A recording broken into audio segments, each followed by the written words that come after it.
hojii hundarra gaarii ta'e akkasumas immoo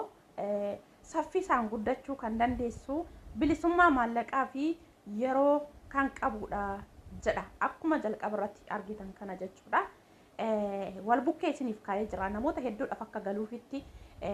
gara Oromiffaatti illee jijjiiree jira jechuudha. Maaliif jennaan baay'een keenya wanta akkanaa kun nu mudata garuu maal akka ta'e osoo hin beekin fiignee dhannee kan walakkaatti of agarree keessaa ba'uun baay'ee rakkisaa nutti ta'u baay'ee keenya jira sababa ta'eef jechuudha. Ashama harka fuudhee akkam jirtan hordoftoota chaanala kootii kan taatan marti keessanuu nagaa rabbii lafaaf iddoo jirtanitti isiniif haa baay'atu akkam turtan akkam isaa kana keessan ana obboleettiin keessan nagaa guuturraa faa qaba nageenya na bukkee ture simbirallee jiraatu isinii jecha namoonni chaanala kanaaf haaraa taatan subscribe like gochuudhaan maatii keenyatti dabalama kan maatii koo turtan immoo hanga yoona yaadawwan garaagaraatiin na deeggaraa turtan galata guddaa na biraa qabdan isinii jechuu jaaladha. Viidiyoo kana jalqaba isaa qofa laaltanii osoo dhuma isaa maal akka jedhu maal akkan dubbadhe osoo hin beekin namni ariifattanii koomentii barreessitan waan akkasii sana dhiisaa jalqabuma viidiyoo sana ilaalinaan bira darbaa laaltanii immoo waan koo viidiyoon sun jedhu irratti hundaati yaada bal'aas yoo qabaattan gabaabas yoo qabaattan kaa'aa darbaa malee osoo viidiyoon kuni maal barumsa akkamii dabarsa dhugaa moo soba waan jedhu osoo sirriitti hin hubatinii koomentii barreessuudhaaf hin ariifatinaa namoonni tokko jechuudha. Haa ta'u malee wanti asirratti argitan kun barreeffama gara Oromiffaatti illee isiniif jijjiiree jira. Viidiyoo darbe keessa biyaansi torbee sadii dura waan kana irraa dubbadheen ture garuu namoonni baay'een gariin dhugaa garii soba kan jettan baay'ee jira kan hin amanin jechuudha. Akkasin amantanittini kanan gara Oromiffaatti jijjiiree isinii fide jechuudha. Wanti kun lammaffaa sadaffaa na mudataa jira torbee kana keessa jechuudha. Keessattuu hin beekani bara haaraa kanarra immoo waan akkasii saammachuuf na fakkaata naan galle deddeebi'ee na mudate bal'inaa isin hubachiisuudhaaf wanti kun onlaayinii irraan isinitti dhufa. Wanti nan asirratti isiniif dhaamu namoonni afaan Amaariffaa dubbifachuu hin dandeenye akka kanatti gara Oromiffaatti hamma jijjiirtanii dubbistanitti sagalee nama sana ani Oromiffaan beeku Amaariffaan beeku yookaas immoo sagalee hin deebisinaafi isin galee fakkeenyaaf amma baay'een keenya Amaariffaa hin dubbanna garuu barreessuu irratti hunda keenya miti maaliif ittiin hin baranne waan ta'eef jechuudha. Baay'een keenya Oromiffaa kan nuti barreessu akkasumas immoo Amaariffaa gara Ingiliffaatiin jechuudha. Kanaaf sagalee kaa'uudha hin ariifatinaa wanti kun miidhatti isin gata jechuudha. Innis maalidha yoo jettan onlaayinii irraan isinitti dhufanii amma yoo laaltan piroofaayiliin nama kanaa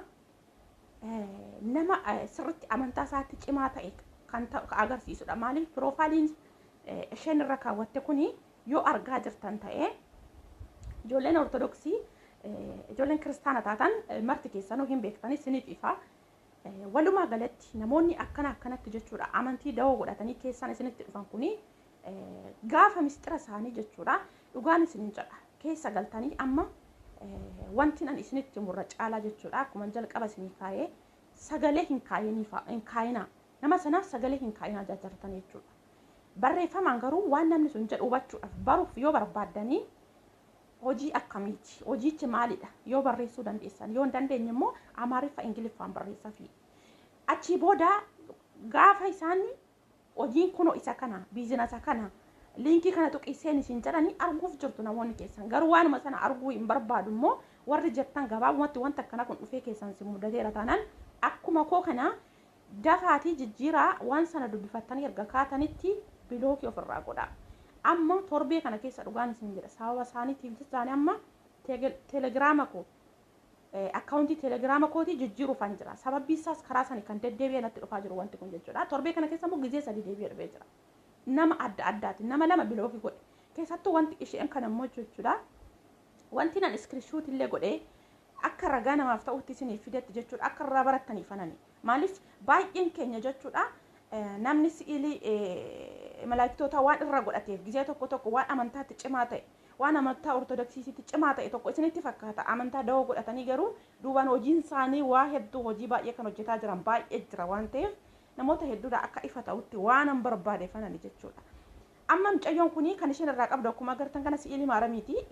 piroofaayilii ishee jechuudha garuu hojiin isaanii kanuma kana dura keessa galee argisanaadha. Sini galee dubbifadhee gara Oromiffaatti dubbifadhee ka'eeni ammallee bilookiin godhe dubbifadhee gaafshin liinkicha natti ergitu an liinkii maqaa isaa sila jalqabumayyuu baradhee jira wanti kuni waan isaan dalagaa jiran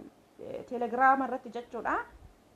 walumaa galatti 666 kan isaan hordofaa jiran fidanii guruppii san keessaan siin ga'anii jennaan keessaa ba'uun keessa baay'ee ulfaata osoon seeniin of eeggannoo cimaa godhaa irra deddeebi'an isinitti hima wanti kun wanna dhimma lubbuuti dhugaan isin hin jedha namoonni baay'anii hin sobda jettan garuu bara kana keessa sijjammar nama dhugaadhaaf namni akka miidhamneef dubbaturra nama sim jedhee miidiyaa kanarra bahee nama arrabsaa oolu wanta dhugaarraa fagaate kan dubbataa oolu sana hordofuu sana jala dhaxxanii koomentii dachaa meeqa barreessitu isinitti tola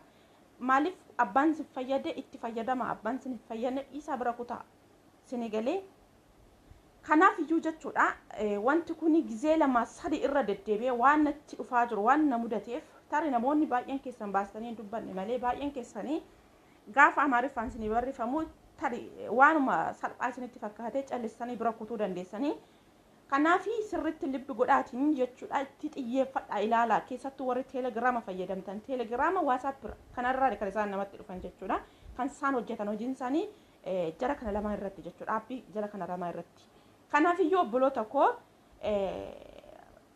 in dubbisneetti akkuma agartan sinii fiikee kaa'ee jira oromiffaan jechuudha ijoollee baay'een keessattuu ijoolleen keenya kan komii kaastan yeroo namni viidiyoo tokko hojjete jechuudha garuu mootu namni amaariffa dubbisuu hin dandeessan ta'e dubbifachuu hin dandeessan salphumatti jechuudha kanaaf oggaa akkasitti koomentiin akkanaa kun isiniif dhufe teelegiraama irraanis haa ta'u waasaappii namni dubbifachuu dandeessan isinitti meera akkuma jalqaba namni dubbisuu hin dandeenye immoo aappii afaan jijjiiru kana yookaas immoo iyyuu gara oromiffaatti isiniif jijjiiru kana gadi buufadhaa qaufoo keessan irratti yookaan silkii keessan irratti yeroo kamiyyuu buufadhaa sin fayyada isinii galee gizee tokko waan isin fayyadu gaafa isinitti dubbatan yookaan isinitti himanii akkuma salphaatti yuutuuba ofii bichaa guddifachuuf yookaas immoo maallaqa barbaachaaf waan irraawwatu waatan isinitti fakkaata dhugaa maaliif jennaani amma osoo tiiktook irras ba'eechiin dubbadheen jechuudha namoonni baay'een itti fayyadaman garuu tiiktook kanarra ba'uurra immoo yuutuubarra yeroo baay'ee sababan hojjedhufanii guyyaa tokko tiiktook irra ba'ee viidiyoo waraabeen beeku kanaaf gara caalu yuutuubarratti kanaan ani hojjedhu jechuudha waanan argees namni akka irraa baratus waan miidhaa na mudate tokko namoota fi akka barumsa ta'u kanaan ani dhufee qoodu yuutuubarratti qofa sababa ta'eef kanaaf obboloota koo keessattuu bara kanarra keessattuu ji'a kana keessa baay'ee of eeggannoo cimaa godhaa torbee kana keessa gizee sadi na mudateera maaliif sadaffaa irratti isheen kuni sababa piroofaayilii isheen irra kaawwatte baay'ee na ajaa'ibeefan iskiriinshootii isiniif godhee akka isiniif galutti dhufee viidiyoo kanarraa isiniif hojjedha jechuudha maaliif amantaa dawoo godhatanii hojiin isaanii walumaa galatti gaafa isaan biizinasni isaan jedhan kun fidanii gaafa itti singeessanii wanti argatan achirratti 166 bakka gabaabumatti kana jedhanii haasawuudhaaf waan afaanitti namatti hin tolle sababa ta'eef wanta achirratti adeemsifamu 166 isinii galee kanaaf of eeggannoo cimaa godhaa gaafa namni isinitti himu salphuma isinitti hin fakkaatina namoonni tokko jechuudha osoo viidiyoo hin dhageeffatin osoo waan viidiyoon jedhu hin argin koomentii barreessuuf qofa ariifata gubbaarra yookaan wayi iskiriinshoot irra suuraa kaawwame qofa laalee jechuudha akkas ta'uu hin qabu jalqabuma laaluu dhisi malee osoo immoo viidiyoon sun maal ergaa akkamii akka dabarsu hin beekin koomentii barreessuuf hin ariifatin egaa obboloota koo kuni dhaamsa kooti of eeggannoo cimaa godhaa isiniin jedhee jira keessattuu ji'a kana keessa baay'ee isaati of eeggadha ani sababa kana teelegiraama jijjiirachuun koo waan hin oolle lakkoofsa argadhee taanaan jechuudha salphaa kanatti